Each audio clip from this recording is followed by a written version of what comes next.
रोज 7 ते 8 तासाची झोप घेणं आवश्यक आहे. दिवसभराच्या थकव्यानंतर अनेकांना रात्री लवकर झोपच येत नाही. रात्री व्यवस्थित झोप आली तर दिवसभर फ्रेश वाटत नाही आणि रात्री झोप नाही झाली तर थकवा येतो. कोणत्याही कामात उत्साह जाणवत नाही. रात्री झोप न येण्यामागचं कारण समजून घेतलं तर समस्या सोडवणं अधिक सोपं होऊ शकतं आणि रात्री झोप देखील शांत येईल. आता निद्रानाशाची अनेक कारणं असू शकतात. निद्रानाश प्रामुख्याने मेंटली डिस्टर्ब असण्याचा परिणाम आहे. कोणत्याही प्रकारची शारीरिक अस्वस्थता जसे की शरीरातील वेदना असू देत, हवामानाची स्थिती किंवा जुनाट आजारामुळे देखील निद्रानाश होऊ शकतो. थकवा आणि चिंता यामुळे झोपेची कमतरता देखील होऊ शकते. ताणतणाव, अनियमित जीवनशैली, खाण्यापिण्याच्या चुकीच्या सवयी, चहा, कॉफी याचं प्रमाण जर तुम्ही जास्त घेत असाल तर हे देखील निद्रानाशाचं प्रमुख कारण असू शकतं. आता जर तुम्हाला व्यवस्थित झोप येत नसेल तर काय करायचंय हे जाणून घेऊयात. रात्री झोपण्यापूर्वी कोमट दूध प्या. हा झोपेचा सोपा उपाय आहे. बदामाचं दूध हे कॅल्शियमचं सर्वोत्कृष्ट स्रोत आहे, जे मेंदूला मेलाटोनिन हार्मोन तयार करण्यासाठी मदत करतं. त्याचप्रमाणे योगामुळे काही मिनिटातच शांत झोप येण्यासाठी मदत होते.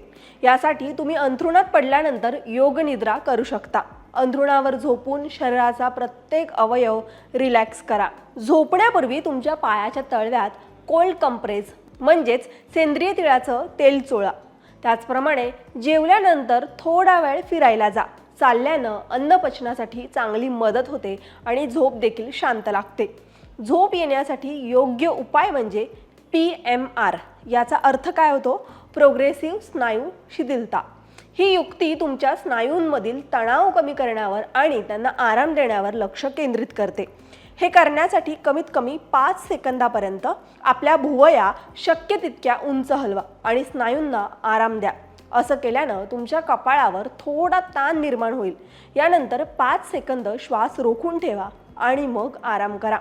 याचप्रमाणे डोळ्यांच्या आणि मानेंच्या स्नायूंना देखील आराम द्या आणि तुम्हाला काही मिनिटातच झोप येईल.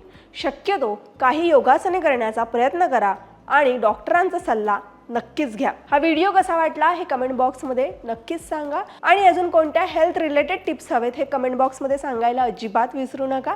त्याचप्रमाणे लोकमत सखीच्या फेसबुक पेजला लाईक करा. लोकमत सखीच्या इंस्टाग्राम पेजला फॉलो करायला अजिबात विसरू नका आणि हो, लोकमत सखीच्या यूट्यूब चॅनलला सबस्क्राईब करायला विसरू नका. धन्यवाद.